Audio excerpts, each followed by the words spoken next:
Welcome to our Powers Within, a weekly podcast to inspire you to take your power back and to realize that you are the healer you have been looking for all along.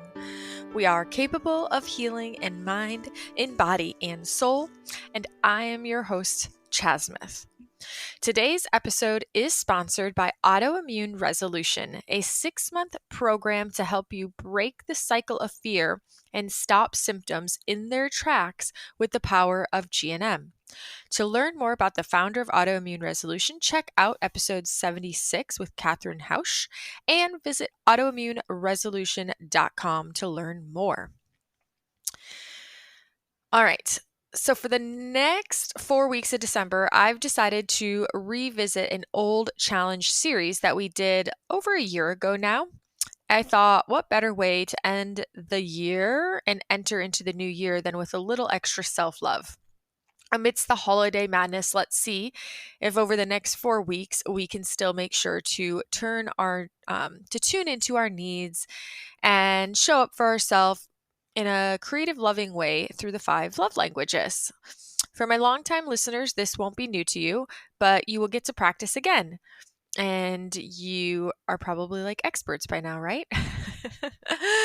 However, if this is not familiar for you, there is this book called The 5 Love Languages by Gary Chapman. The languages are words of affirmation, acts of service, receiving gifts, quality time, and physical touch. So we only have 4 weeks for this challenge and 5 languages. So here's my suggestion. Either 1, pick the top 4 that are the harder ones for you because we usually have a dominant language that we're naturally really good at. Or number 2, focus on all 5 and just intermix them throughout the weeks over the course of the month and just keep track of how you are showing up for yourself in each of these ways. Each week I can just give a few practical examples for the languages and how to apply them to self-love, and we can go from there. So for a few examples, words of affirmation, fairly simple, but affirm yourself and don't just say it. Don't just say, I am great, I am beautiful, and not believe it, but begin to believe it and feel it too. Or maybe you catch yourself being mean or self-devaluing or saying something negative like, damn it, Chasmith, you just stumbled on your words again, and just see if you can stop, catch yourself in your tracks, and then just redirect into something positive, something that you already love or that you're very proud of. Like, wow, you know what though? You've come such a long way. I'm so proud of you. Something like that. Or we could do acts of service. Is there something that you could do for yourself that would feel really supportive and kind? Like maybe you've been really wanting to take a salt bath and just haven't crafted the time to give that gift to yourself. Speaking of gifts, receiving gifts. Maybe while you're out Christmas shopping for everyone else, you splurge and get yourself that little something that you've been holding out on. Or maybe you book a coaching session that you've been craving to help support your healing journey. Quality time. What does that feel like for you? What is quality time spent in your aloneness? Could you take yourself on a little coffee date or go for a walk or curl up and read that book you've been wanting to get read? And lastly, physical touch. Maybe you could do some havening, which is just like self-soothing and just gently rubbing on your arms, or your legs, or your belly. Or you could do block therapy. Many of you know that I'm a huge fan of block therapy. Or you could even snuggle up with a loved one or a pet. As you will see over the weeks, there are infinite ways that we can practice expressing and acting in these loving ways to ourselves, and I look forward to a month of self-care and love compassion with all of you. What better gift to give ourselves as we move into this new year? Side note, you guys, today is a long episode. You might have already seen the length of this episode. When you clicked on it, the conversation truly was just so juicy and insightful. I could not bring myself to cut it off any sooner than we did. So no worries. If you don't have the capacity or the time to, focus and listen to this whole episode all at once, hit pause wherever you need to, and then just set yourself a reminder to come back and finish it up tomorrow or the next day. I know it's a lot of process for sure.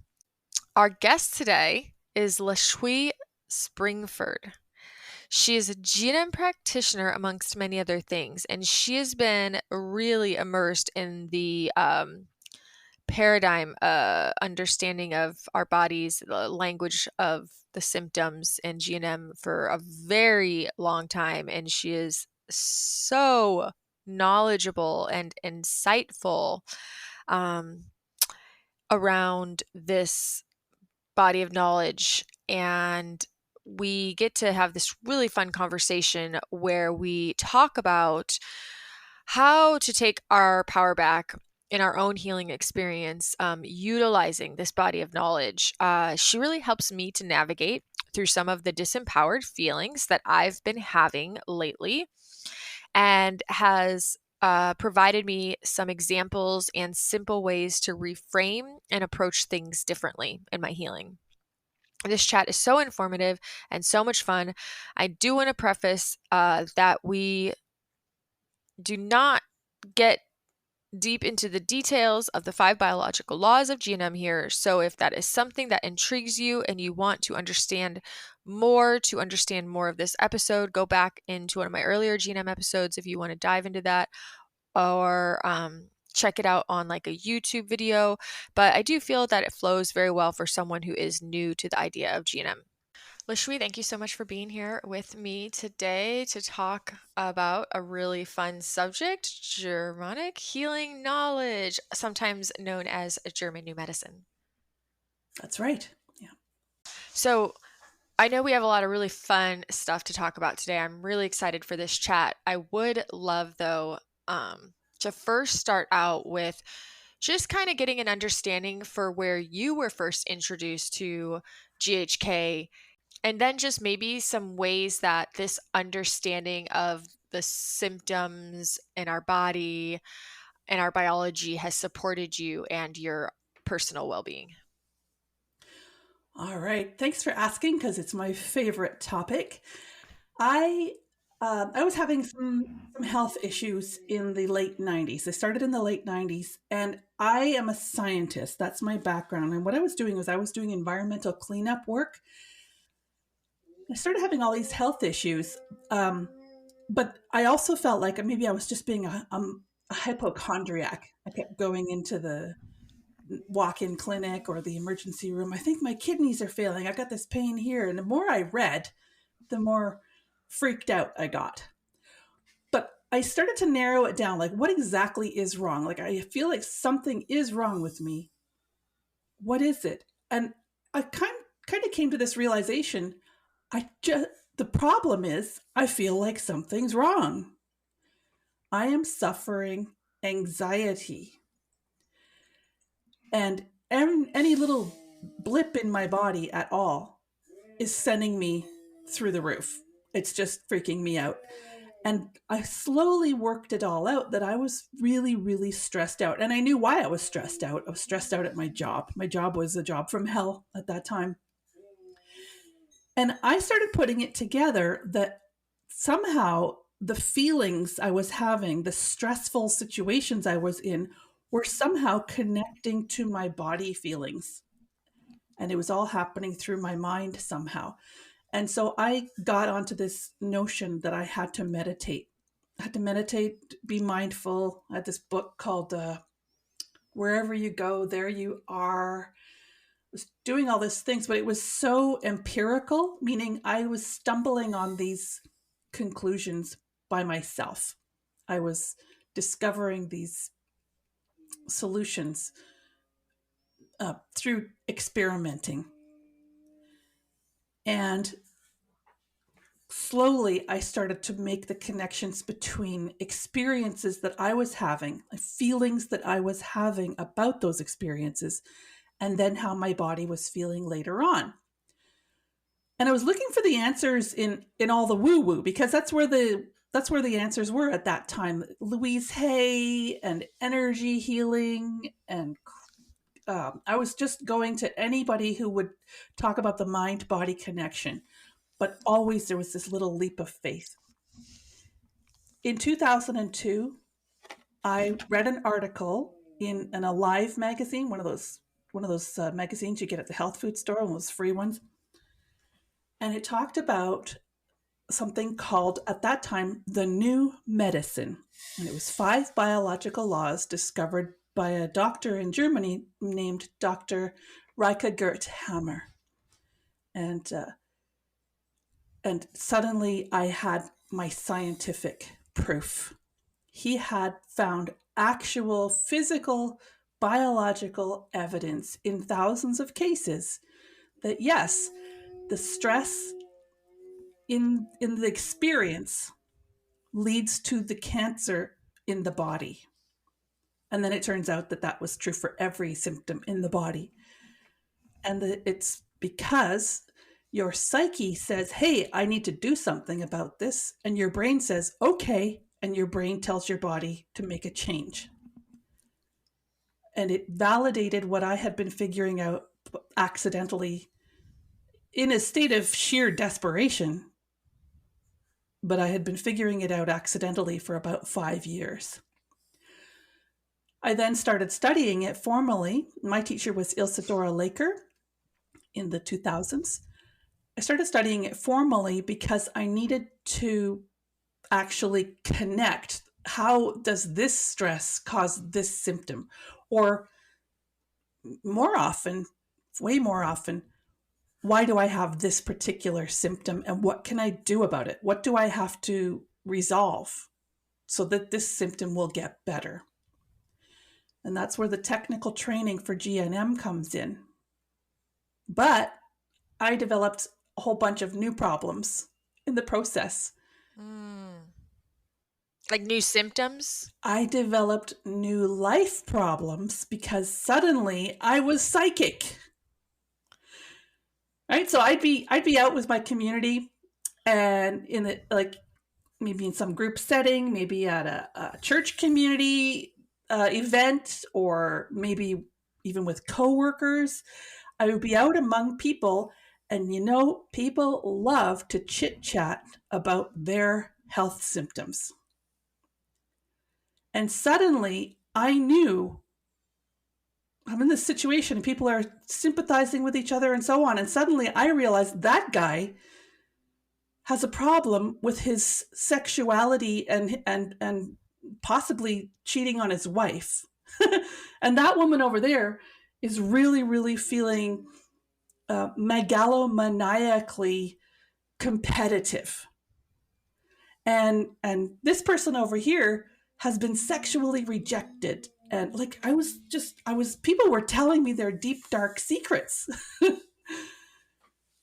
And I would try to help them. And they would not be cool with that. They would not be cool with when they realized that I knew their secrets. So it was a very weird time for a while. Having to learn, it's okay for people to go through whatever they're going through. I don't have to jump in and fix it just because I know the answer. Doesn't mean I have to actually fix it for them. It was kind of like, imagine you're really good at helping somebody lose weight. And you meet somebody and they're extremely obese. It's not cool to say to them, hey, I help people lose weight and I noticed you're really, really obese. Let's talk. There's no way to have that conversation. Right. So for me, learning the GNM was simultaneously very affirming and helpful for me personally to solve my own symptoms, but also opened up this whole new can of worms about how to interact with others around this knowledge. And I think people still struggle with that in the GNM community today. Yeah. Yeah. If you have any insights, I'm open. It's so true, because one thing that it's been one of my biggest questions is like, okay, this is the paradigm that I truly believe in deep in my soul. And yet we're interacting every day with so many people that still have like a different perspective on what symptoms mean and all this stuff.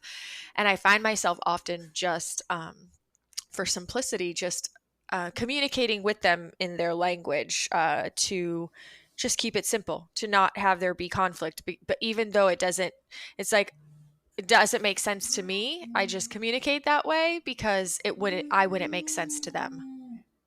Right. That's right. We have to simultaneously understand what's going on with them and understand what's going on with ourselves in relation to them. And we have to keep a boundary, and we have to value ourselves in order to do that. So it's actually exquisitely complex. It is not a simple, hey, this, if you know this symptom is caused by this conflict, then boom, bada bing, chip, chap, chop, you're finished, right? Like it's nothing like that at all.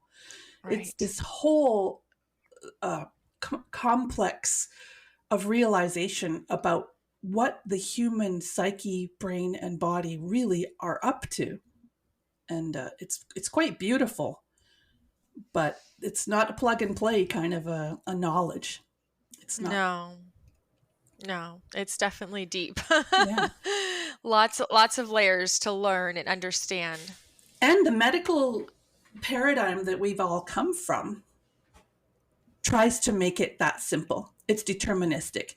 If you've got this symptom, then you've got this germ, or you have this genetic flaw, or you had this bad lifestyle choice. It's always easy and mechanical like that. If we try to take that attitude into the Germanic healing knowledge, or the Germanische Heilkunde, which is a Germanic healing, if we try to take that old paradigm into this knowledge, we can really drive ourselves kind of nuts. And people can have very heated fights in this community because we are thinking that the situation is causing the symptom in exactly the same way as a medical practitioner thinks that the germ or the physical stress causes the symptom. And that's not correct. Can you explain that a little bit more or expand? Because I'm trying to wrap my head around it because, yeah, like I guess everything I've come to learn in the realm, in the paradigm of GHK is um, that a symptom is a language of the body that leads us to understand what the root conflict is. But you're saying it's not that simple? Right. The conflict is something that we are doing in our psyche for our own extremely personal and subjective reason, for our own evolutionary call. That's actually the fifth biological law. We are doing our conflicts because to go through that conflict, to experience and resolve that conflict, is meaningful to me personally in the context of my evolution. Now, that is very, very different than the idea that this crappy thing happened and now I have hepatitis. Because, Mm, because the solution, if this crappy thing happening was the cause of my hepatitis, then the solution is to make that crappy thing not happen, which is impossible most of the time. right. Or they say, or you learn to go back and reframe the perspective around that situation, which in my experience, I've also found extremely challenging most of the time to do that. Or there's circumstances where you learn that often many of our root conflicts are date all the way back to very early childhood, potentially even in womb. And so then therein lies the issue that if I don't have those extremely early childhood memories, how am I then supposed to even know what memory or circumstance or experience is the correct one, let alone change my perception about it?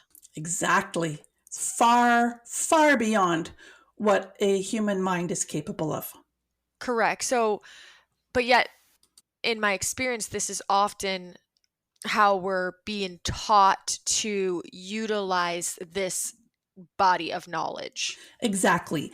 And this is where the fights, there are fights in the GNM community. People can be really nasty to each other because people think that we are hurting each other by creating situations. So if the situation is causing your conflict, you have to resolve the situation. And therefore, for you to solve that situation, you have to get me to change what I'm doing if I'm the one that created the situation. And so with a bunch of little logical leaps, in exactly the same way as conventional medicine does, and this is called false cause fallacy. It's correlation is causation. With a bunch of these little logical leaps, what we're saying is you did something I didn't like, and that's making me have a symptom.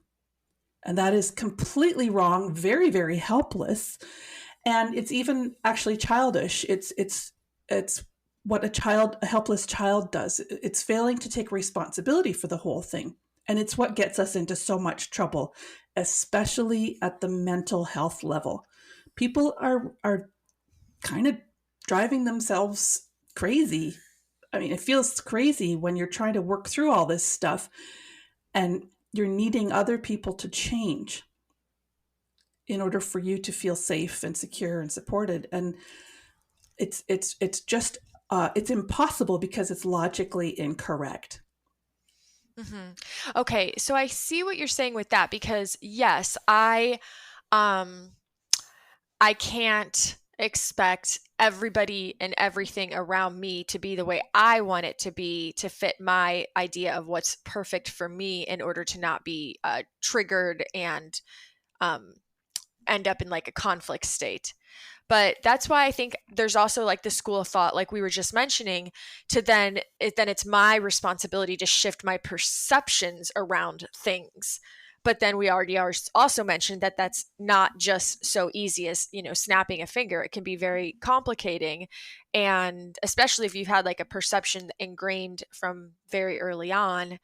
And so, yeah, it's weird because in some aspects, I feel like GHK feels very empowering. But then when you actually start to explore various symptoms in the body and then try to quote unquote find the conflicts to create resolution, suddenly it can feel a little disempowering because, well, again, like I mentioned, sometimes we can't find the original source of conflict, or we can't, we try so hard to shift our perception, but we're not necessarily able to. Or here's another one. A lot of times, we learn that we have all these triggers that could be person, place, thing, thoughts, emotions, but maybe sometimes we're aware of what the triggers are. And then we can and I've had this experience where like there's certain things that I've had that were triggers, and I really was able to like reframe and teach my brain, like rewire the brain and no longer perceive these triggers as threats. But there's many times that we don't even know what these triggers are. I mean, I've heard stories where somebody spent years only to discover that like the color red was a trigger, but like how that feels semi disempowering to think, oh my gosh, if I don't know my triggers, am I stuck in pain for the rest of my life? Yes, and that's the key word, disempowering. To discover this work, but think that the situation is causing our conflict. So, that is disempowering because 98% of the time we can't find that exact DHS, that Dirkhammer syndrome, that exact moment when this conflict started. Mm-hmm. Most of the time we can't find it.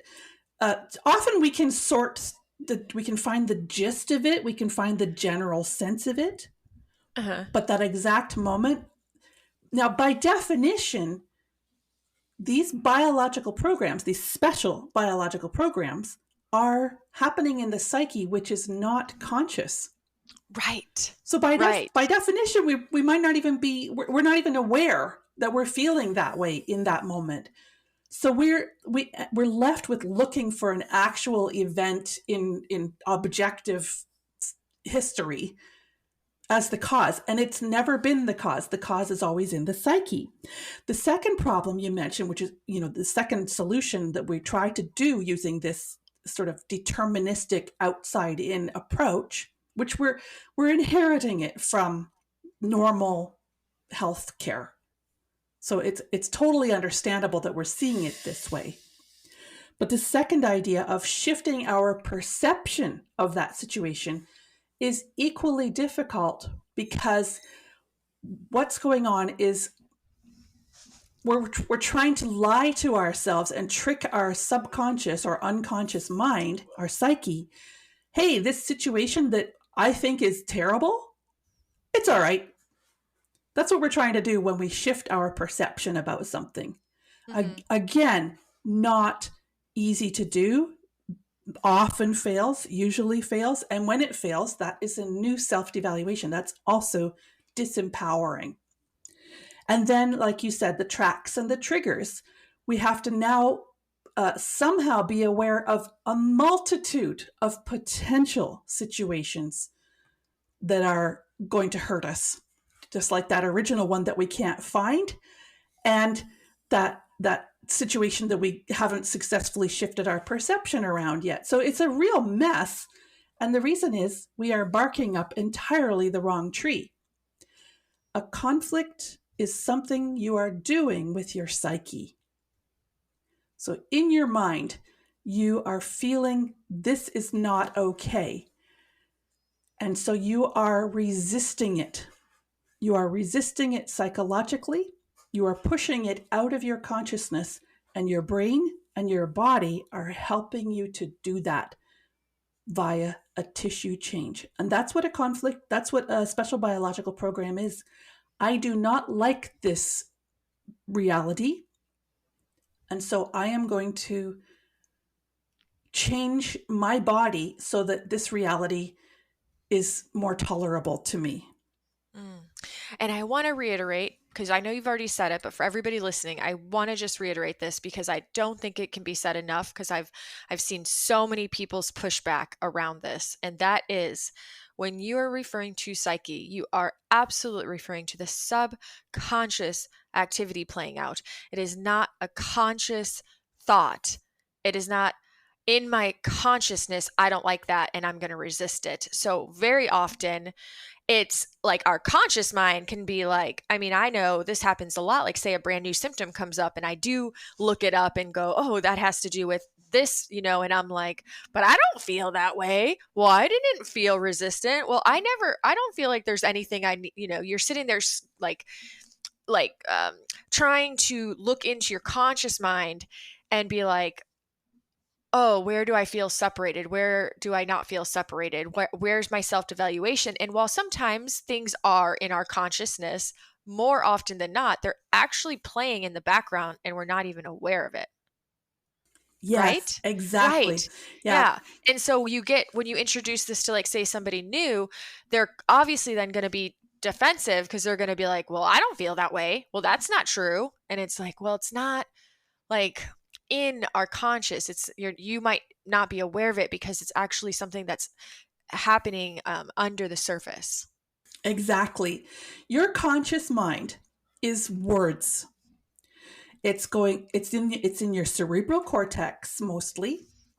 It's uh it's you form an idea. It happens in this, what Dr. Hammer called the psychic zone. It's sort of the top of your brain, kind of like just behind where your eyeballs are, but up higher, like on the, like a little cap on the front of your brain.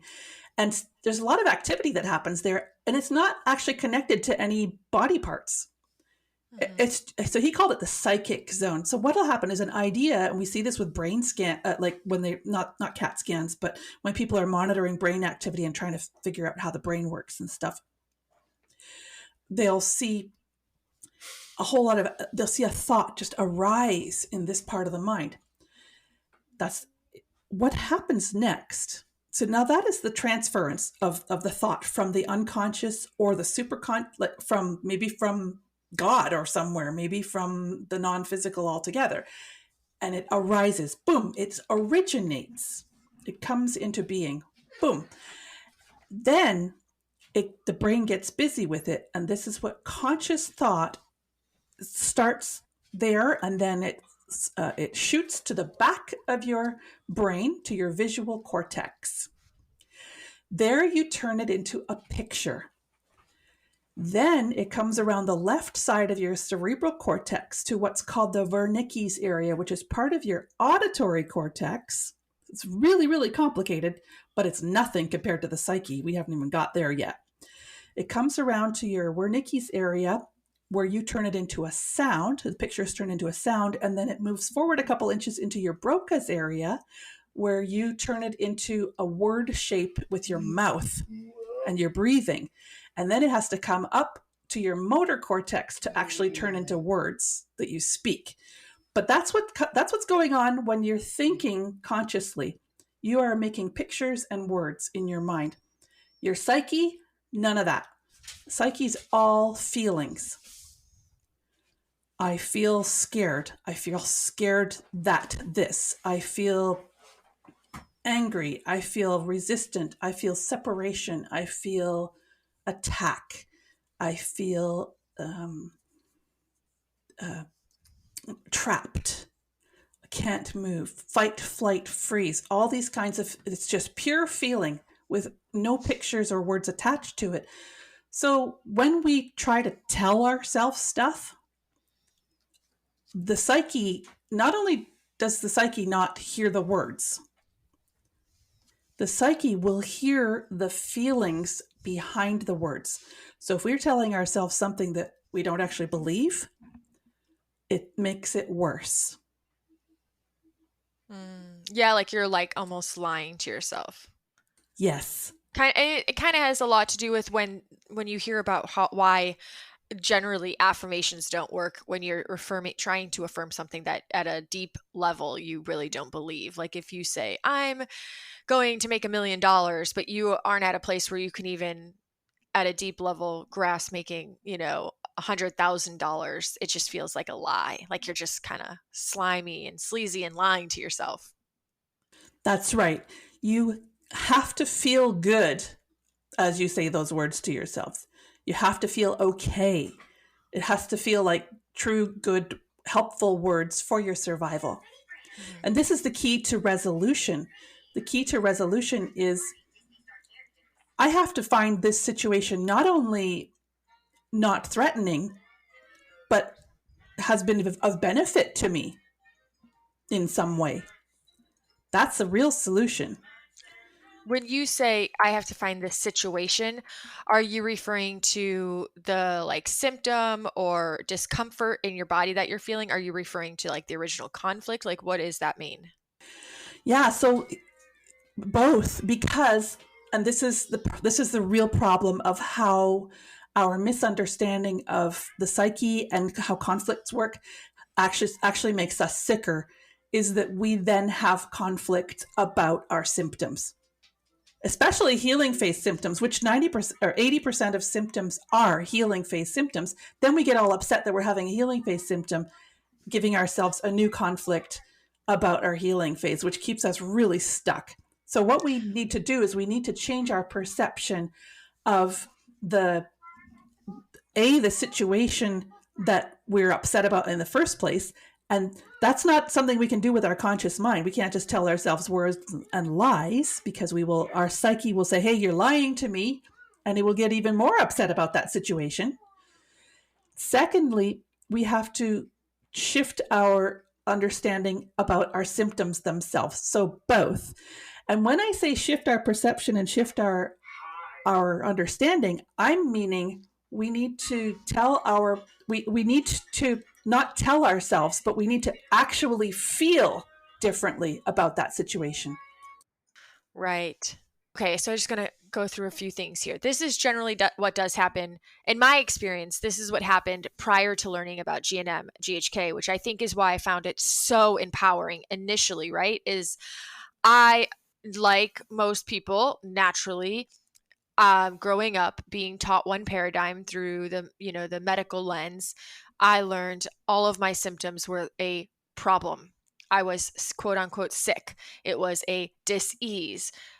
I was having a problem. I thought often, if I actually used to beat myself up thinking if I got sick that I was actually doing something wrong. Like I must not be healthy. I got, so we equate it in a very negative way. And then I learned about the biological laws, and it was very eye opening. Like, oh my God, this is actually like a healing phase. This is good. And I was like elated, and I felt very empowered about it. Now, what happened for me, where I started to feel a little flustered with having this knowledge, is I have all this knowledge. I totally believe in it. And yet I feel so stuck because I don't know what to do with it, because what I'm trying to do is not working.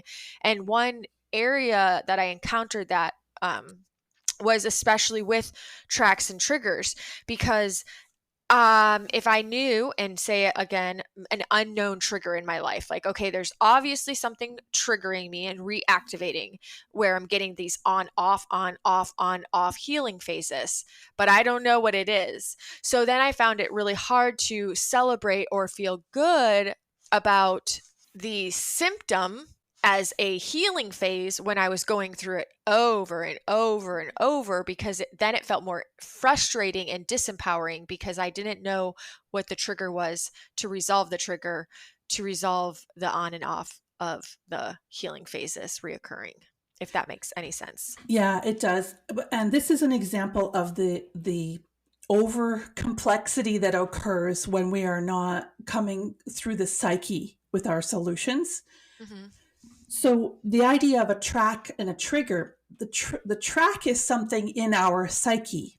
So we have not, we have, we were upset about a situation, and the situation's kind of not present right now. So maybe we made some nice practical changes. We were scared of the water. So now we're living in the very dry area. There's no ponds or rivers or oceans nearby. So we've got the solution. But in our mind, there's a track of water. So now I can actually have a trigger of a large hot tub full of water. That hot tub, then it triggers my track, right? Mm-hmm. So what's going on now is, once again, we are blaming the situation for the symptom. Mm-hmm. In fact, it's the track that's the cause of the symptom, not the trigger. Right. Okay. So what's going on when something keeps happening again and again and again is that we haven't actually resolved the conflict in the psyche. Right. But that goes back to, sometimes we're not able to even find the conflict. Like you said, 98% of the time we can't even find that, go back to that original conflict to then dissolve the track.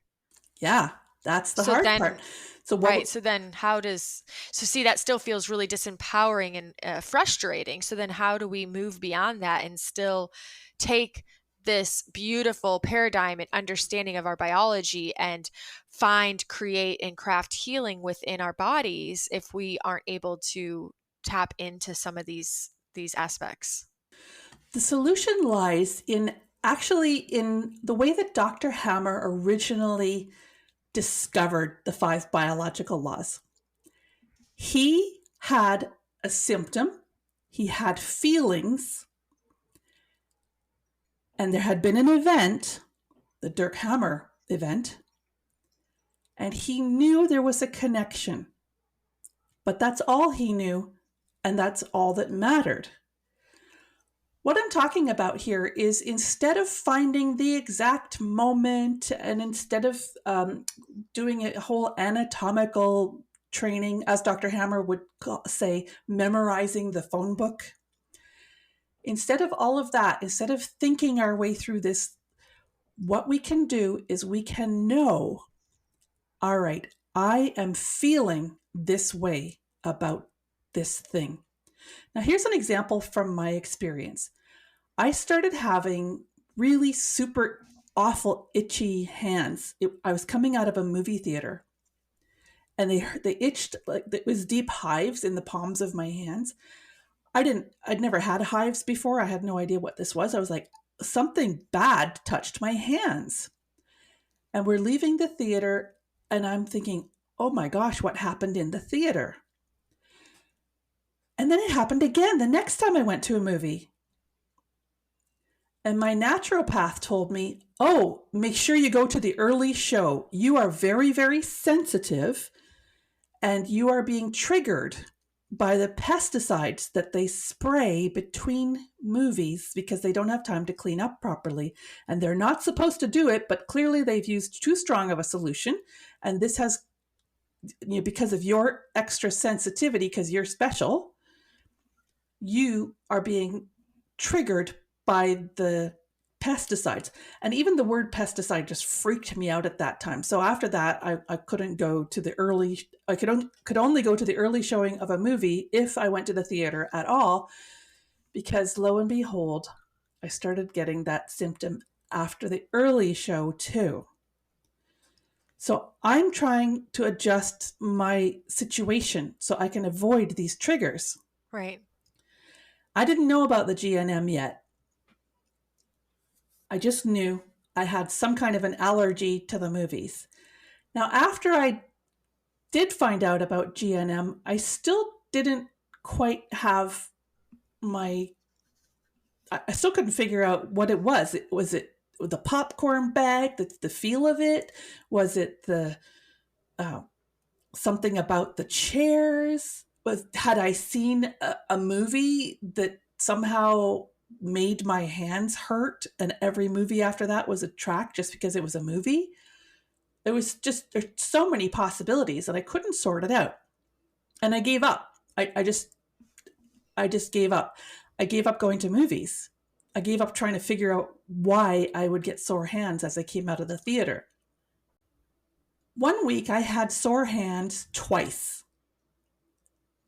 And I realized, aha, both times there had been bleach. The first time I had cleaned a friend's car and I'd used bleach to cut through, the windshield was sort of greasy, and I'd given this car a really good scrub. And that night I had itchy hands. And then a few days later, I had been at this wedding, and in the hotel there was a swimming pool, and it was so chlorinated that like you could smell it from a block away. It was so over chlorinated. And I had itchy hands again. And I realized, aha, it's the bleach. Sure enough, so now I found my trigger, but I still didn't know the track. So finding the trigger did not solve the symptom for me. Neither did finding the track, the fact that I was having a problem with bleach. So neither did realizing that I am allergic to bleach. That also didn't solve my allergy. And as time went on, and it got worse and worse, I had a job where I was a water treatment plant inspector. So I'm inspecting chlorinators every day. I was like always getting around chlorine. And it got so bad that the smell of bleach made not only my hands hurt, but my arms and my face would start to get prickly and little red spots. And I was starting to generalize the symptom. Mm. What I finally realized was, okay, I have to solve this in my psyche. And I can't solve it by sitting here telling myself that bleach is good, or, affirming that I'm not allergic, or telling myself anything. I have to be with the bleach and be with the feelings and find out what the heck those feelings are. And then the GNM helped me at that point, because while I'm sitting there just being with the feelings, I started remembering how much I hate the feel of bleach, that slippery feeling on my hands. And then this image came to me, this memory. My mom would dump the bleach on the counters and then smear it around with her hands to disinfect the counters. And I would just shudder at the thought of that, like, oh, how could you do that? That slippery, gross feeling on your skin of the bleach. And then all these other memories came up. This washing machine that I had to use, and it would electrocute me, and my mom was too cheap to get a new one. And we always had to bleach everything. And I got so annoyed that I had to do all this. Like, I liked doing the laundry, but she was making it miserable for me with all these add-ons. And then, so, and then my job, I also had issues with toxifying our water by adding certain chemicals. And I had, there were political things associated with the business I was in, that I was a water treatment. There were all these other meanings that went with it. But I looked it up in the chart, and I'd had my training by then in some GNM basic training. And I found out that itchiness is right after the healing crisis of an I don't want to touch it conflict.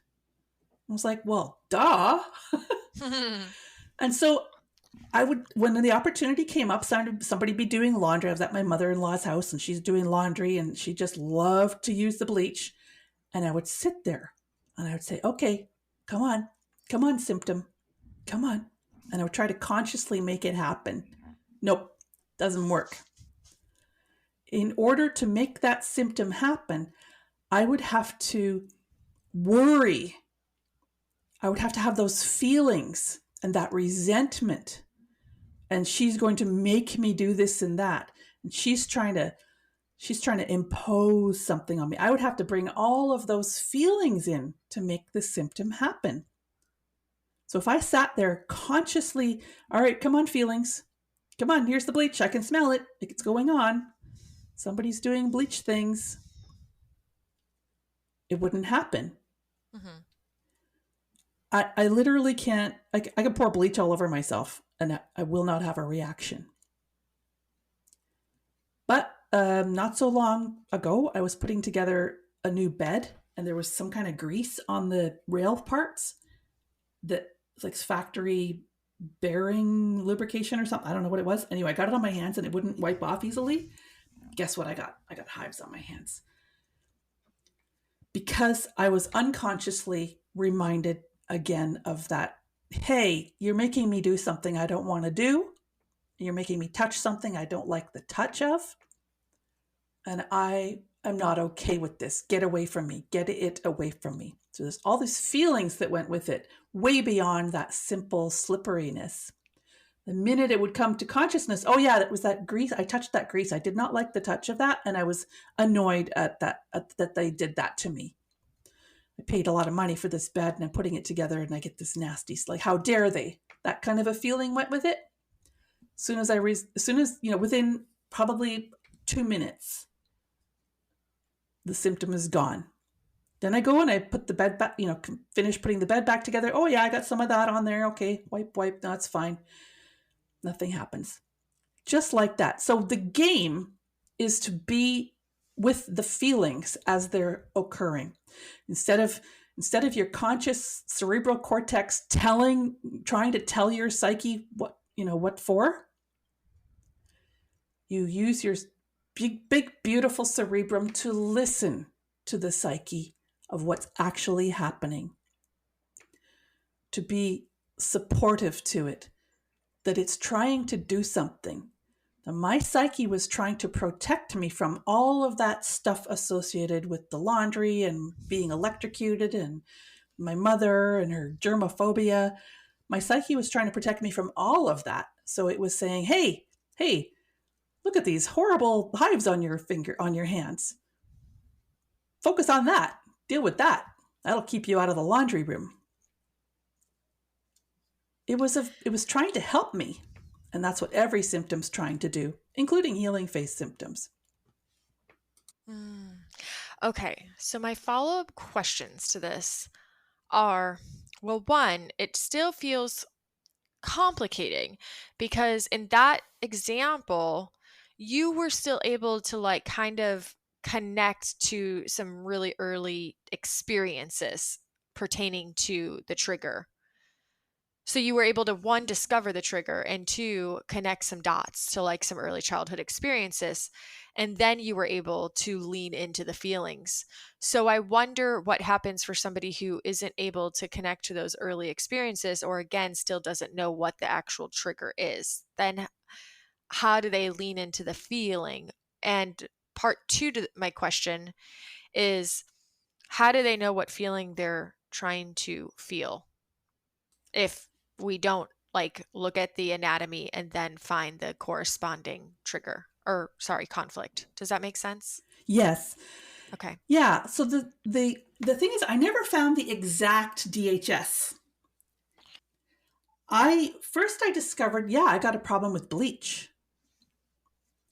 Later, as I'm working through and being conscious and trying to have a conscious reaction to the bleach, it slowly comes to me, oh yeah, I actually, it's not that I really think bleach will hurt me. It's that I hate the whole situation. And then a whole bunch of memories. Like, it was way more than a moment. It was way more than a DHS. It was a lot of moments and time in my life when things were that way. It was a whole set of events. What was important was I realized what was happening in my psyche. I realized my feelings. And the feelings were, at that time, the feelings were not, I wasn't fixing an object that was stuck into my brain 20 years before. I was fixing an object that I was doing in my mind right then and there. That's what we need to do in the moment, is how do I feel right now, irrespective of how I felt in the past. The second part of that is, how do I fix it without knowing the anatomy?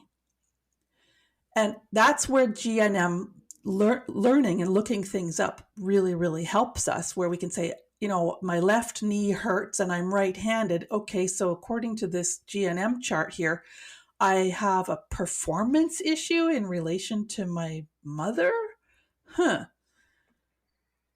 That doesn't help me exactly solve the problem, but it's a nice pointer. And so what we're doing with the actual knowledge itself is we are using it like a compass. We have 7 compass points. We have, I can look at what actually stressed me out recently. What am I stressed out about? That's the second point. What's actually bothering me still right now? Maybe somebody said something annoying to me last Thursday. That would be the DHS, or the original conflict. The second thing I can look at is, what do I keep obsessing about? Mm-hmm. So I'm still thinking about that thing that happened last Thursday. I'm thinking about it like every hour, all day today. So that's an active conflict. That's my second point. I have an active conflict about that. It's bugging me. The third point is, what's happened that made me feel better? What's happened recently that seemed to fix something? The fourth point I have to help me diagnose everything that's going on is, what healing phase symptom do I have?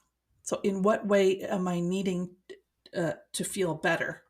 In what way am I recovering and restoring? So I'm tired, but what part of my body aches, or, what part of my body is doing something different?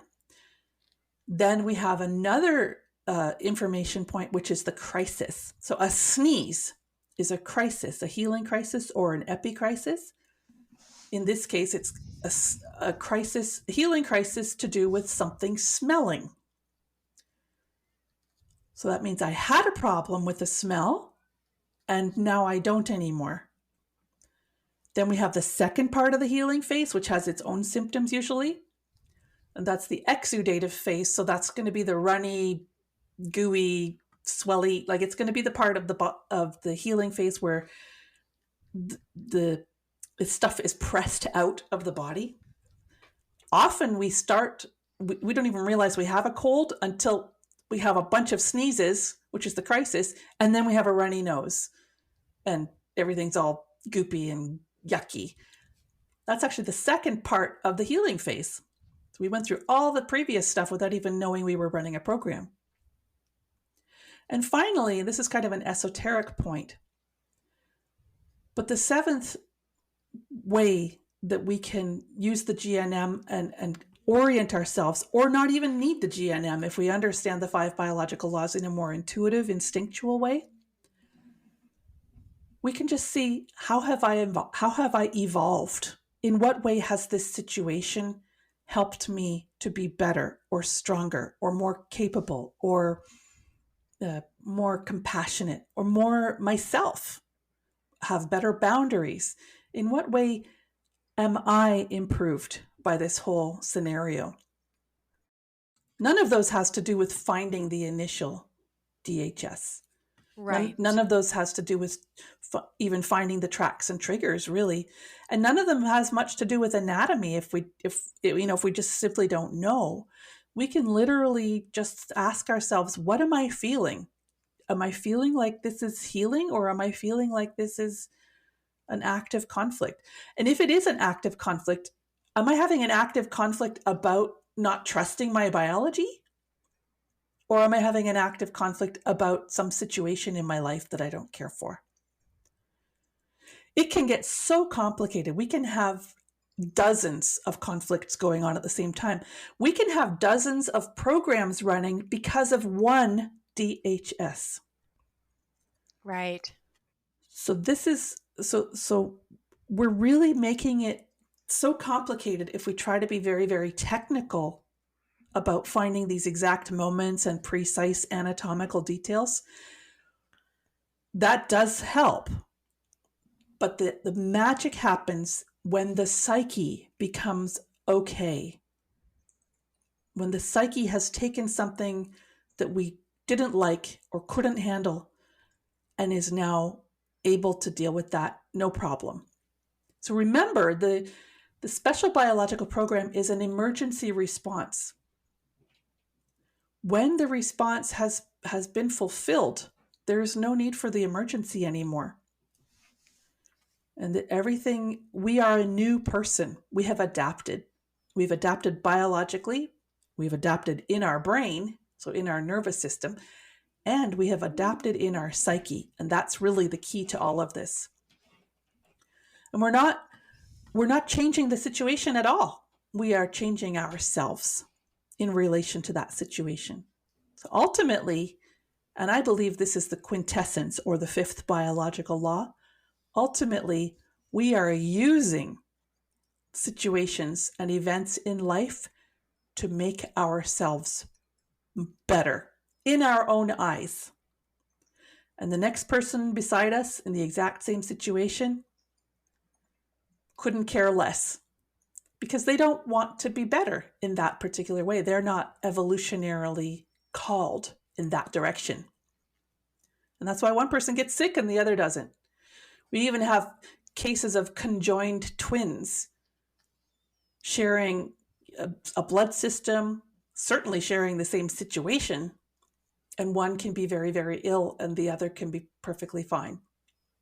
How do you think that is? Because I understand they each have their own psyche when they're conjoined, but they both essentially, like, they were in the womb together, they were birthed together, they were parented by the same parents, living and breathing the same circumstances. So how then do the two psyches respond so vastly different? Yeah, that's the $10 question. That's the $1,000,000 question. That's the when you have your answer to that, you GNM becomes simple for you. It becomes something you can really use for your benefit. Hmm. That's the big question, and the answer is one of them was evolutionarily concerned. One of them, see what makes a situation bad for me, subjectively bad for me, is that I care about it being a different way. So I am not going to have a DHS about a sports outcome because I could care less. But I have seen so many people lose their minds, screaming and full of rage and over sports stuff. Why? Because they care. So what sets us up for a conflict is that we want things to be a certain way. And then we have evidence in our experience that it's not that way. So the reason two psyches, even though the two people have such similar lives, similar environment, and there's a bad smell and one of them smells it, like they're both going to smell it if there's a bad smell, right? But one of them thinks that skunks smell awful, and the other one thinks that skunks remind her of, this happy time, and she's cool with it. Mm-hmm. That's the difference. And that's the only difference. One of them feels separated from somebody they love. The other one feels like, yeah, I'm glad that jerk's out of the picture. So interesting then. And I suppose it's like something we'll never quite understand why there are such a variance in the psyches. Like why two people can smell the same smell and not both, have the same response.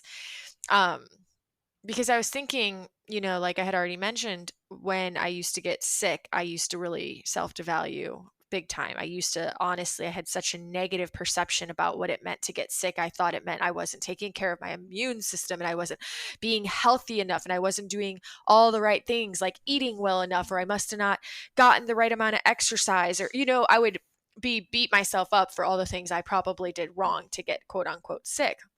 But the funny thing is that same behavior essentially transfers even when I understand this new paradigm, because now I wonder, why does my psyche respond in a way where I still end up having so many healing phases? And I, have friends or other people who barely go through any healing phases because they're not being activated the same way.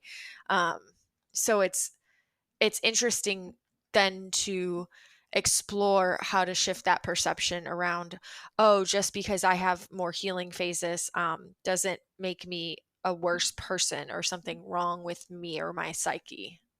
Yeah, I think you're talking about self-devaluation mostly here, because and self-devaluation is the worst for getting into vicious circles. What happens is a self-devaluation is a conflict of I can't, I'm not allowed to, or I shouldn't. And there's a sense of the key word here is should. There's a sense in the psyche that things should be different. And so it's relative worth, but it's a story in the psyche. The sky should be bluer, and so when I decide something should be different than it is, then I am instantly in resistance to how it is. In a way, every special biological program has this self-devaluation quality. I have to make it better than it is. It should be different than it is. The problem with actual self-devaluation conflicts, which affect the musculoskeletal system, is in the healing phase, the symptoms hurt. And the reason they hurt is because when something hurts, we hold it still. So, the cerebral medulla controls healing phases of what controls the entire program of self-devaluation conflicts. Then the cerebral cortex gets involved in the healing phase to give you pain, to cause you to keep still. Because what's going on in a self-devaluation program is the tissue breaks down in order to rebuild to a bigger, better version of you at the end of the healing phase. To make that happen, you have to hold everything still and let the mineral-rich fluids suffuse the tissues, and that stretches. And then the cerebral cortex says, "Warning! Don't move! Don't it's fragile right now. Keep still." Then we have a self-devaluation because our body part hurts. And that's how people get into vicious loops, usually with self-devaluation conflicts. But of course, self-devaluation is really part of almost every special biological program, in the sense that it is a resistance to how things are because we think things should be different. So in a sense, it has that quality. I'm talking about the psyche here. Right, not conscious mind. Yeah. So of course, we're going to have, as soon as we have this sense of, another healing phase, it should have been over by now. I should be over this already. I should stop having self-devaluation conflicts. My arm sucks. All of that. Yeah. So it can get this increasingly tight little feedback loop. So what has to happen in the psyche to block this, to break this cycle? There's two places that we can break into this cycle. First, we can notice ourselves having self-devaluation. Boy, I really don't like this. I think this should be different. We can notice ourselves we can actually listen to our own psyche while it's happening. That takes practice. The second thing we can do is we can notice the healing phase symptom and ask ourselves, oh, what was I just thinking about right before I noticed this healing phase symptom? So again, we're listening to the psyche, but we're using the body to get into it. And when we get good at that, we don't even need to know the chart. We could just all day long, I just felt a little wave of dizziness. What was I just thinking about? What was just going on? What was just happening in my psyche? What was I feeling? Who was I thinking about? Is it that instantaneous? Yes. It's really? It's not. Okay, I didn't know that. It's about, the osteopaths say we have a cycle. It's like a neurological wave that goes through our bodies, and it goes 8 cycles per minute. That's about how fast symptoms come and go. That's how fast they can come and go. 8 cycles per minute. 8 RPM is approximately the speed at which these things happen. Now, okay, this is where I get confused. If the pain and if the most of, you said 80% of symptoms that we are expressed in our body are actually a part of the healing phase, and there's about 20% that do occur in conflict. If 80% are happening in the healing phase, but we can feel a symptom almost instantaneously to what we were just thinking or feeling in our psyche, how is that possible? That means within seconds, like nanoseconds, we went through the conflict and the healing? No, what's going on is when you have, not within nanoseconds, but certainly within tens of seconds, yes. But what's happening in the case of getting a healing phase symptom because of something I was thinking about 3 minutes ago? Uh-huh. And remember, healing phase includes the healing crisis.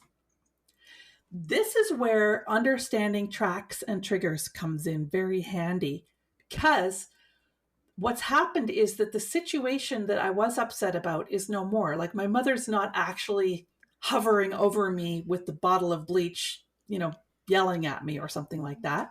Mm-hmm. But something's happened that has unconsciously reminded me of that. So I smelled some bleach, or I saw there's the chlorinator, or there's the pile of laundry, or, and they mop the floors with a bleach solution between movies, for example. And that reminds me, but it's not the actual situation with my mother. It's was just a reminder. And now I get over it. And what happens is I actually go straight to the crisis and then into the second part of the healing phase. That's how tracks almost always work. So it is true that in the last few seconds, I was thinking about that original situation in my psyche. Okay, and I had the feelings, and it shot through the whole process to the epicrisis and then into the second part of the healing phase. So that does happen. It does happen in seconds or within a couple of minutes. But an easier, simpler way to handle this is, what happened yesterday? What happened today? What's just been going on that I didn't like?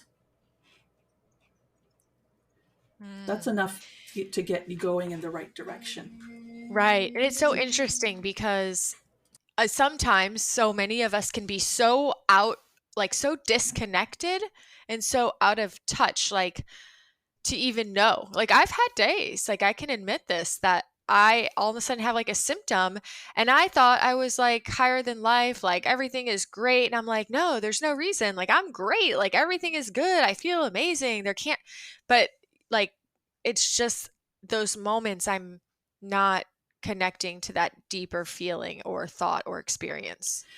Also, that's classic epicrisis or healing crisis. Healing crisis comes when the healing is substantially complete. And the purpose of the healing crisis is just a shock. It's actually for the brain. It's to shock the brain. It's kind of like putting those paddles on to make somebody's heart get going again. So Mm-hmm. the healing, both the active conflict and the healing phase occur at the psyche, brain, and body level at the same time. The brain has little edemas around during the healing phase.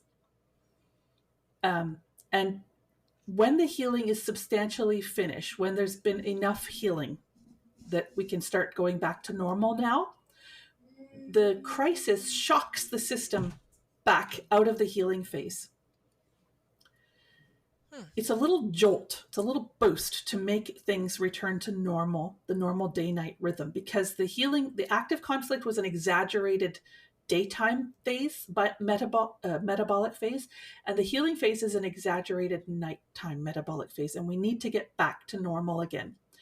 Now, so the crisis happens for the brain, but the crisis, like every other part of this process, happens also at the body and psyche level. So you can experience suddenly something in the body, and it feels like it's out of the blue. I thought I was done with all this. But most tellingly, you will experience it in the psyche out of the blue. Like, what the heck? I was so over this. And then, boom, this thing comes into my life again. And I was feeling great. And now here I am feeling like crap again. And it can actually, because of the paradigm that you and I grew up in, and that the medical system and much of the alternative health industry, and even quite a bit of the GNM community still believes in, is, the event has come back. The situation has returned. When in fact, everything is quite neutral, but the psyche has got all upset about it again because of the crisis. It's just a necessary part of the healing process. If we can recognize it as a crisis, now this is ninja stuff, but this is really, really helpful to becoming healthy. It's to recognize, hey, that just came back out of the blue. What's going on? Oh, classic crisis. If we recognize it as such, we've essentially passed the test. We've essentially passed the final exam, and we get to graduate to a new evolutionary version of ourselves. So like, let me see if I can say this or re-explain what you're saying. You're basically saying when these moments occur, what I was saying, which is like, oh my gosh, I thought I was just great, everything is good, and then all of a sudden the symptom comes in these moments, if we can pause and recognize that this is actually just that healing crisis, You we got can it. actually it can dissipate, it can like complete. Is that it? Like it can Yes. complete okay. Yes. Because, well, that's why they say in all the mind body, the one thing I think everybody from every school of thought out there and every, doctor and person studying the mind body connection, I think everyone can agree that how we respond to our symptoms plays a profound role in whether or not what could have been an acute symptom becomes chronic. Yes, exactly. This is the game. This is the leveling up that we get to do when we understand the 5 biological laws and what they really mean at the psyche level. If you're feeling good and life is great, despite even if you have an ache here and a pain there, whatever, if you're generally feeling good in your psyche and then suddenly you're not, that is classic healing crisis. And if you can recognize that, you've won. You have evolved, because you're going to get through it and return to a new, better normal. What we unfortunately are prone to do, because of the world we're living in, is we are prone to freak out and confirm our deepest fears and devalue ourselves. And, we have enough of these things piling up on top of each other. We biologically, there's just a limit, because all of these programs take energy. Mm-hmm. They have a biological energetic cost. They use some of our nutrition, some of our budget. Yeah, because I mean, and I can see, I think I've already mentioned it, is if I freak out and confirm my deepest fears, or I devalue myself more, like we can take the old paradigm, and even with this new paradigm of GHK, we can still, in a sense, respond through the lens of the old paradigm. And again, like I said, go, oh my God, what did I do wrong this time? Oh my God, what thought did I just think? Oh, what am I still feeling? Oh, what did I not heal yet? So it all still circles back to, it's the same pattern running, which is like me devaluing myself for not being good enough, for doing something wrong, for missing something, whether it was not eating healthy enough in the old paradigm, or not thinking pure enough, or not feeling the right feelings in the new paradigm. Yes, you got it.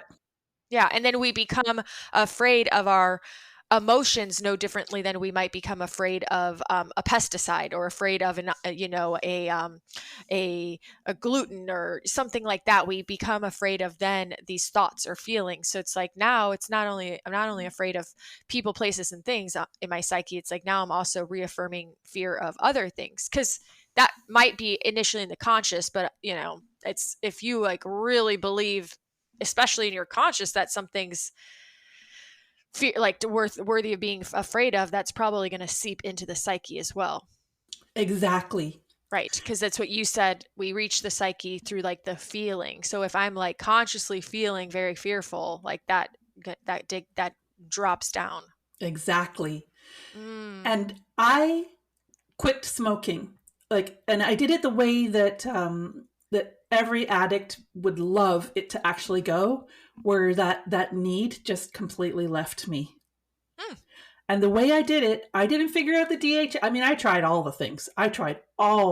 I patch and hypnosis and talking to myself, and gradually downgrading and shifting all the cues, like dealing with all the tracks and triggers. I did so many things to quit smoking from the outside in.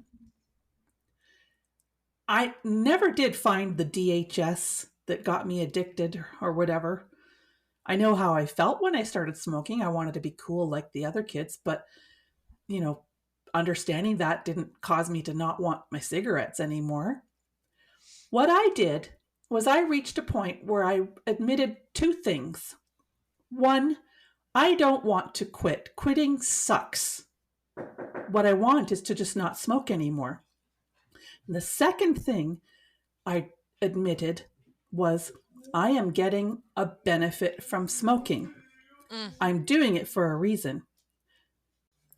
And as I realized all the benefits of smoking, and this was over days or weeks, I thought of many ways that smoking was actually helping me and I was enjoying it. And each of these benefits that I discovered, what happened is I just naturally found conscious ways to get those good feelings, instead of making my psyche force me to get those good feelings through this habit. And there came a day where I ran out of smokes and I never got around to buying any more. I love that. And we can use that um, for like any addiction that we're trying to overcome. And any symptom at all. Mm-hmm.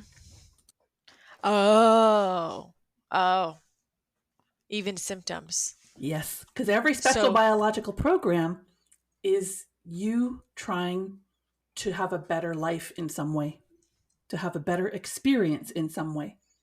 Always. Yeah, so funny because I hear that, I believe it, and I believe it in my consciousness, and I'm sure I believe it in a lot of me, but I think there's probably still some part of me that doesn't maybe believe that yet in moments when you're like, "Oh, this is supposed to help me have a better life," but it's like interfering with me having a good life. Like, Exactly. Yeah. ugh. Yeah. And and then the worst of it is the syndromes, you know? Mhm. So we get the vicious loops where the healing phase gives me a new conflict, but then we can also have a conflict about the healing phase of some other thing. And we can have a bunch of we can have like 5 things going on in life that we hate at the same time. And it can get so complicated if we are coming at it from this helpless, this situation is hurting me kind of a situation, kind of an Mhm. attitude. We we can't shift our perception by changing the world around us. We shift our perception by perceiving things differently on purpose. I am going to experience this as a benefit. I'm not going to tell myself a lie that this is beneficial because I don't think it is. I'm going to actually look for the benefit. Mm. That's so that seems so subtle, but it's like so different. Like if I have I'm having a reaction or like a symptom or something, rather than saying, "Oh, this is a benefit," like just telling myself an affirmation, "Oh, this is okay. This is okay. This is good for me. This is this." Not believing it. You're saying, "Can I actually say I'm actually going to begin experiencing this as a benefit, or asking myself, where can I begin to see how this might be a benefit?" Exactly. You got it. You Mhm. got it. And this is a key to solving things. You got to go in there and find the truth of it. And you've got to be honest with yourself and be Mm. selfish. Like, I want it to be different. I don't like this and I do want that. Because Mm. going at it from the outside in is a lot of work and it misses the mark so much of the time. I'm not going to solve past life problems. I'm not going to solve stuff that happened when I was a baby. I can't travel in time, not really, but I can I can be honest with myself about how I feel right now. I am sad that this happened. I am angry that that happened. I'm jealous. And that will help, that burns it off, you know? And it's then my conscious mind can get to work on an actual solution. Right. Right. Maybe find the benefit in having achy muscles on that particular day when that particular event happens. Get me out of work Right, right. or Yeah. something like that. Look for benefits not only of, not only of the healing phase symptoms, but anything that bugs you at all. This helps you to resolve active conflicts as well. Oh. Okay, so look for the benefit of not only healing face symptoms, but also just any conflict at all. Any difficult situation. Yeah. So your real question is, what bugs me or what don't I like about this? And then what am I getting out of this situation, or in what way could there be some benefit in the fact that I have this problem? Hmm. Yeah, I like that. So, do you feel that we can take this body of knowledge, this paradigm, and find freedom in our ability, just our overall like wellness, health, freedom, um, and our ability to be empowered to heal and live a healthy um, life free of chronic symptoms and conditions? And if so, do you feel like we can actually do this on our own, or do you feel like we always need help? I feel that we can totally do it on our own once we get to that place of that switch around where we're not feeling like the world is doing it to us. And that's hard because our whole modern paradigm teaches us that we are helpless victims of the world. So if I'm feeling bad and you happen to have worn the color red today, it's your fault. Like, so I have to feel bad because you wore the color red. So, you have to change that so I can feel better. That we can't use the GNM if we believe that kind of thing. And as I said already, a lot of times that is how GNM is trying to be applied. That if I've got a hearing conflict, it must be because it's too noisy in the world, or it must be because people say bad things. That sort of concept, there's no solution in there.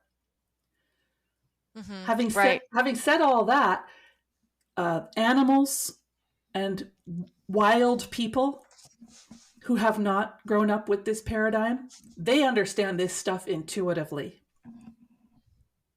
They are disgustingly healthy compared to normal folks these days. But not our domesticated dogs. That's right.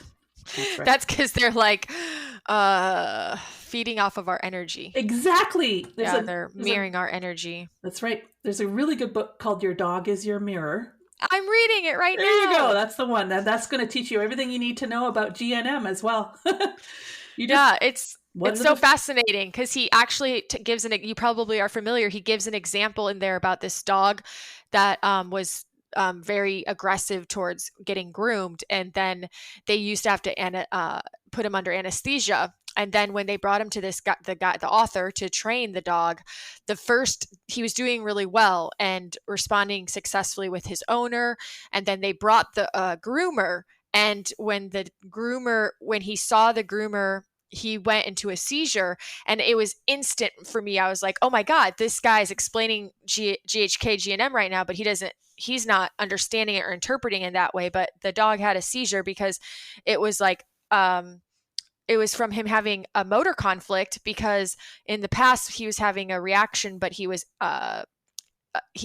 stuck because he had anesthesia and couldn't react. Yeah, and then when he couldn't react, then he had the seizure. But then afterwards, eventually, like, he got through that seizure and then was able to actually be trained to be able to get groomed by that groomer. That is awesome. That's a really good story. Yeah. Miracles happen all the time, but we have to get out of their way. And this is what I like. I like to help my clients, my students, and so on. What I'm trying to teach is to live these 5 biological laws, not to memorize a phone book. Yeah, that knowledge is great. All that anatomy knowledge is really, really helpful. If we can stop trying to push the river. Abraham Hicks had a comment about how people try to suck the thoughts back. Oh no, I thought a bad thought. I got to try to rewind, pull that thought back in. That's what we're trying to do. We're like, oh no, and a few weeks ago, my son's trike was stolen. It was an expensive trike. It's a specialty adult trike. And I discovered it was missing. And you know what my first thought was? And I've been doing this GNM stuff for 20 years. My first thought was, oh no, I'm going to have hepatitis now. Wait, why? Why was the correlation for that? Because in my intellectual learning of the GNM, I learned that the situation causes the symptom. Yeah, but what's that correlation? Like, so the bike loss, hepatitis. Hepatitis is so there's a relay. There's a territorial. One of the temporal lobes on the right side is a relay that has to do with territorial anger or with an identity conflict, depending on your laterality and your hormone status at the moment of the conflict, and blah blah. It's very, very complicated. Anyway, the relay that gives you makes you barf in the healing phase, in the healing crisis, that goes to your stomach. Right? It gives you ulcers during an active conflict. That relay also controls the ducts of the pancreas, the gallbladder, and the liver. This relay it'll give you a stomach program if it's just basic territorial anger. But if you have, there's this more subtle quality of territorial anger of being robbed. If the person who robbed you was a stranger, that'll go to the duct in the liver. If the person who robbed you was somebody you're acquainted with, it'll go to the gallbladder. And if it's somebody in your family or close to you who robbed you, that goes to your pancreatic duct. And in the healing phase of the liver duct program, you get hepatitis. Ah. I didn't even know hepatitis was a thing anymore. You never hear about it. Well, now it's wrong. I don't have hepatitis as far as I know, or I don't even think I have an anger conflict about this anymore. But in my training, my initial training in the GNM said, "Oh, being robbed by a stranger gives you hepatitis." Right. And so even having so many years experience and more than likely at this point really living your biological laws, it's just showing how deeply ingrained some old paradigms can be for you to just even have that thought like, "Oh my God, that's what I'm going to have happen." Like your initial thought wasn't even about the bike or thought like anything else. It was literally like, "Oh my God, it's going to make me sick." Exactly. I had two things I had to deal with over the following days. First, I had to deal with, and the first thing I had to deal with was this nonsensical idea. Well, now I'm going to get hepatitis. Thanks a lot, jerk. Whoever stole this trike, right? And I had to deal with the feelings about the trike being stolen.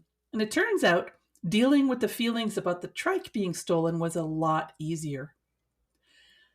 That hepatitis idea, that was more work. It didn't take me very long, but that was the greater amount of work for me to deal with, was all these fears that kept coming up about getting hepatitis. It was like, all right, I got to talk myself through this. Because the feeling of, oh no, my poor liver, or whatever the heck that feeling was, that is something I needed to deal with as an active conflict, in addition to my feelings about the trike itself. Wow. Yeah. Wow. And I'll tell you, I got a ton of benefits out of that situation. I now have a security system, which it turns out I wanted all along, but I couldn't justify. Why would anybody want to rob me? Well, you know what? I just really want to know if there's people on my property. And I feel like a bit of a jerk for not being, socialist enough or something to be welcoming of anybody. Come on. I actually care. I don't want people on I actually have territorial feelings about that. And I didn't want to admit that to myself before, but now I admit it. I now have an excuse.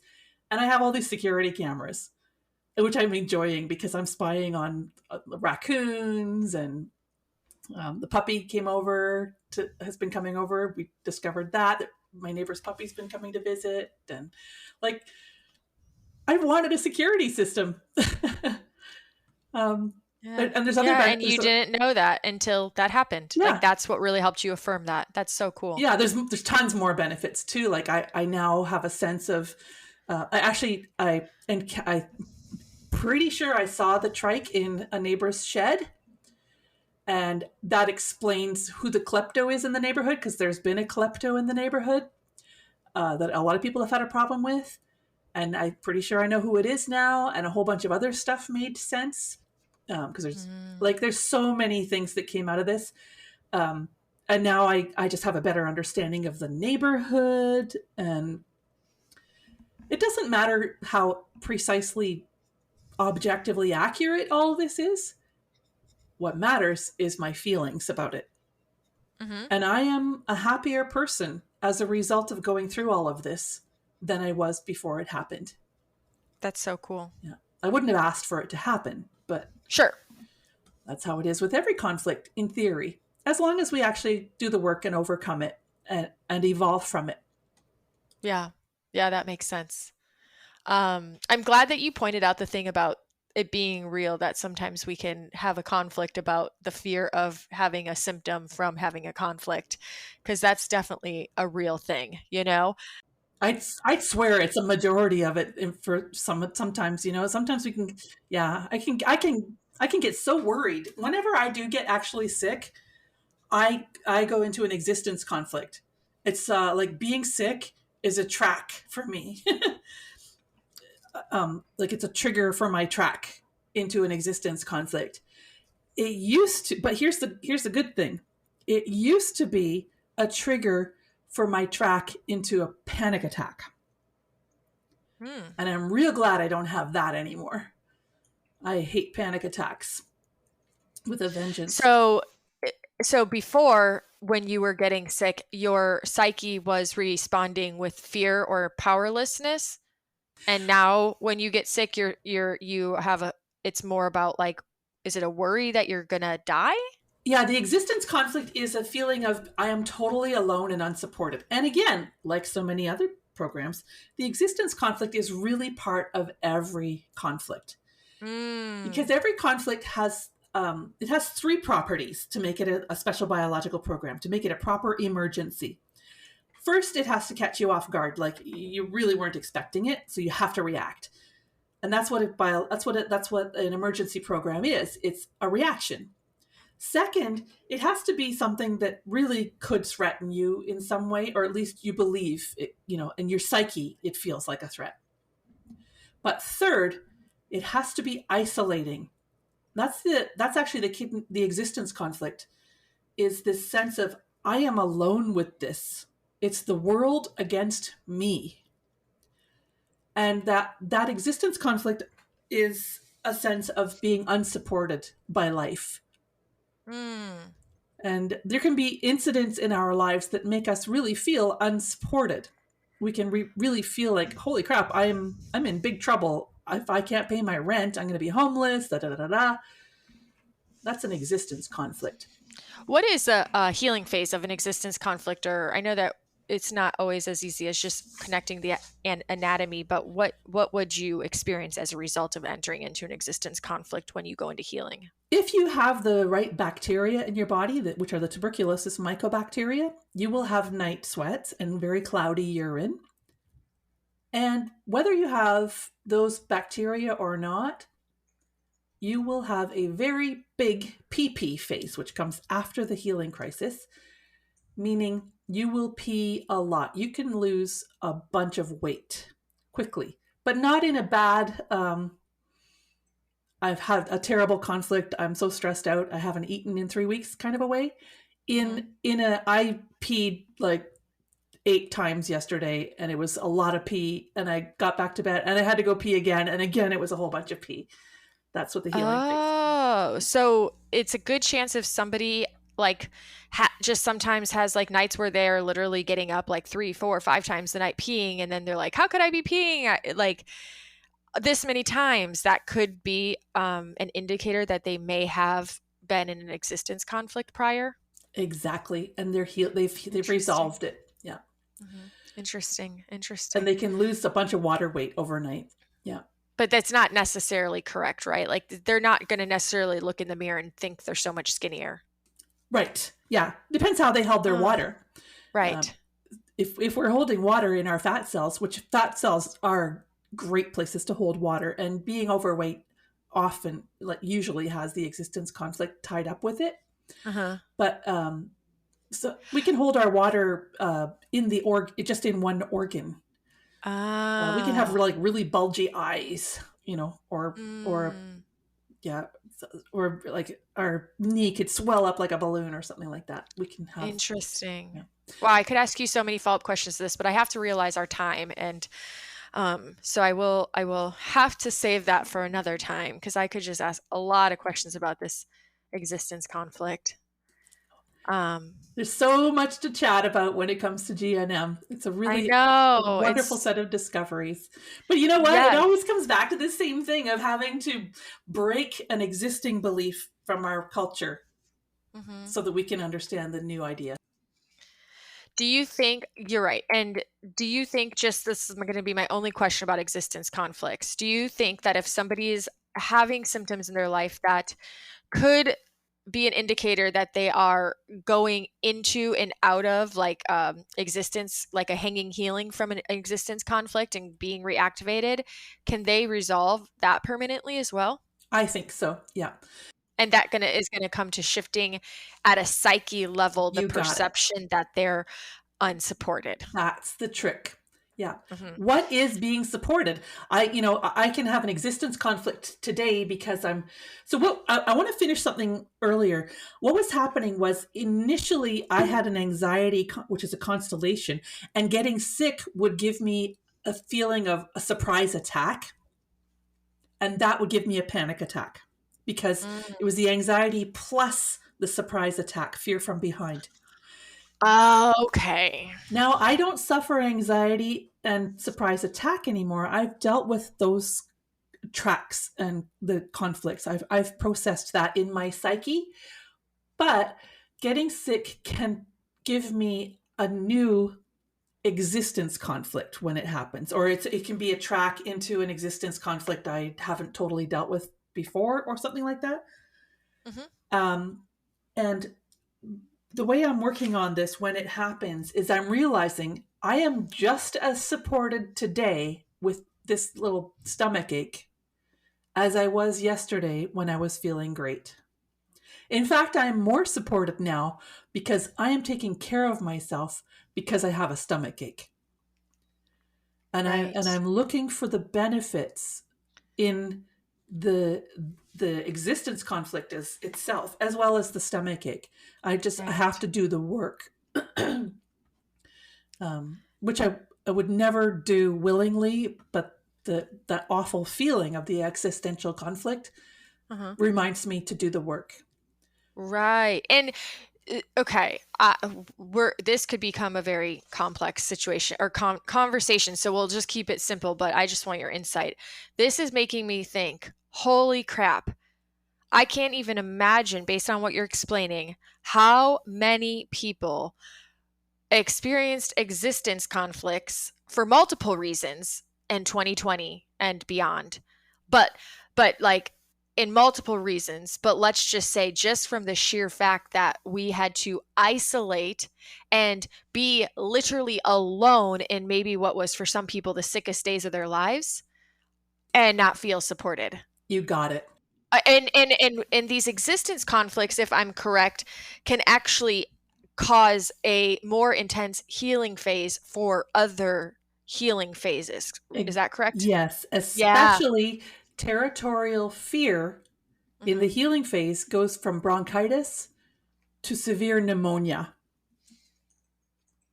Mm. Uh, a little sniffle in the nose that you might not even notice goes into a massive sinus infection and dizzy spells and all kinds of bad information that might give you a little bit of an earache, or maybe give you a fear of falling for a couple of days. You might not even notice it happening.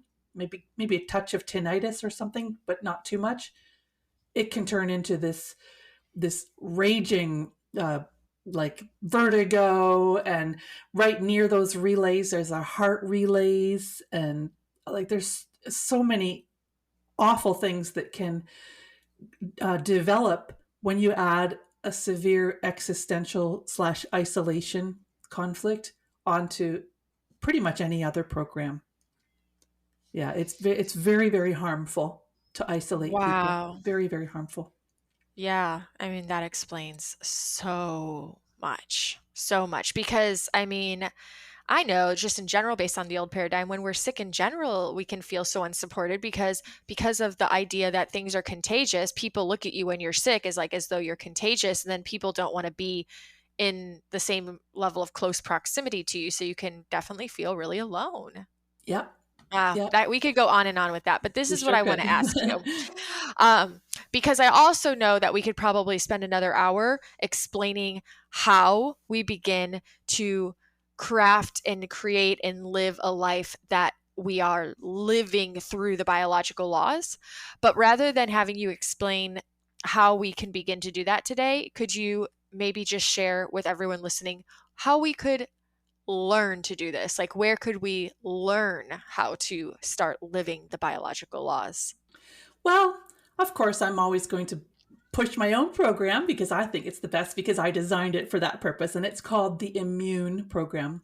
And that's a 9-week program. It's a group, and we go on to genetically. We evolve stage by stage to develop this lifestyle of being immune, of survival being in the bag for us. Mhm. And I have a one-to-one version of that as well for people who want to work through their own specific situation using those principles. But beyond that, there are lots of people you can do GNM consultations with. There are an increasing number of books. I'm writing a couple myself. There are trainings, there are podcasts.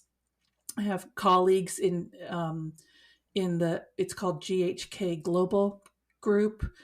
Um, People are trying to bring this to the world in all these different ways. Mhm. But what I recommend for everybody is get to know yourself. Get really good at being friends with your own psyche. When you find a source of information about the 5 biological laws and how to live them, you can find that at mindtreehealth.net. That's my website. There's lots of other sources. Once you get the basics of what these 5 biological laws are, just start getting to know yourself as best you can. Start listening to what your own feelings are instead of trying to tell yourself what to feel. And that's where so many of the revelations really come from. You learn through experiences, just like learning to walk. You got to fall down. You got to go through a conflict of self-devaluation because you can't walk. You got to get angry. You got to take some lumps. But there comes a day where you're a walker. And that's something you're never going to get out of a book. Mm. Mhm. Yeah, I love it. You're helping it feel very empowering again. Success! Woohoo! Yes. You mentioned your website where we can find more about your programs, your one-to-ones, and just connect with you. Is there any other ways that you're available to be connected with? Do you have social media at all? Yeah, I'm on Truth Social, Twitter, Quora, Facebook, Instagram. I guess I'm on all the things. Telegram. Okay. I'm And how do we find you on them? Go to look for mindtreehealth.net Okay. or look for Lishui Springford, Lishui Springford, and I'll I'll love to say hi. Awesome.